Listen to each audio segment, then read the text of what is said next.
Guys, and welcome to another video of Med with Maram Shorts. Today we're going to be talking about the family pedigree.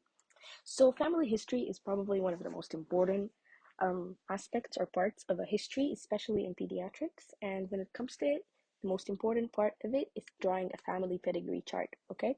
So a family pedigree is basically a chart that shows you which people in the family are ones who present with the symptoms or the ones who show the disease. So one thing to know is that it's about the phenotype of the disease and not the genotype, which means that it'll only be showing who has the symptoms and not who's carrying the genes.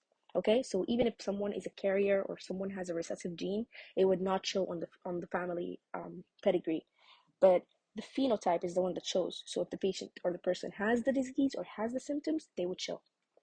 So the most trickiest part about it is which symbols represent what. So for it, you need to know that the females are shown as circles and males are shown as squares. If the person is unaffected or doesn't have the disease, they'll be shown as an empty. And if they have the disease, they will be shaded in. Okay, so then if someone is deceased or they died, you'll just scratch through the circle or the square. If someone was a miscarriage, you draw a very tiny circle, and then there are a few lines that can show you what is what. So if it's a vertical line, it is descent, which means that this person is descent from this person, or this person is their son or daughter. If there is two lines next to each other, it means they're twins. Two lines next to each other, like here, it would mean that they are twins. And then there's always important thing is that your patient has to have an arrow under them, underlining them, so that you can show that this is the person you're talking about. Then we have other lines that are like horizontal lines from each other, and these symbolize marriage. If the parents are not consanguineous or not related, you would draw one line between them, and if the parents are related or consanguineous, you would draw two lines between them. So now that you know basically how to draw those symbols, we go to the next part of it, which is what to ask. So first of all, you ask about the parents' age and if they have any chronic illnesses or if they have the disease itself, and you'd note that down. Then you'd ask about degree of consanguinity. So are you guys related to each other? And if they say yes, you're going to be drawing two lines. If they say no, you're going to be drawing one line.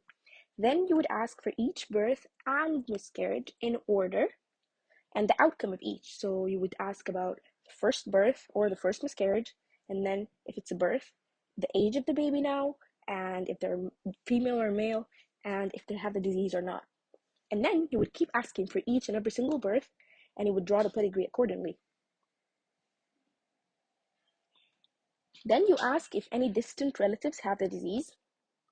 And then if that's the case, you might need to expand the chart more to include more generations. So sometimes the diseases might skip a generation, so you wouldn't be able to really see where the people are affected are. So you'd ask for distant relatives like cousins and grandparents and so on to add it to your chart.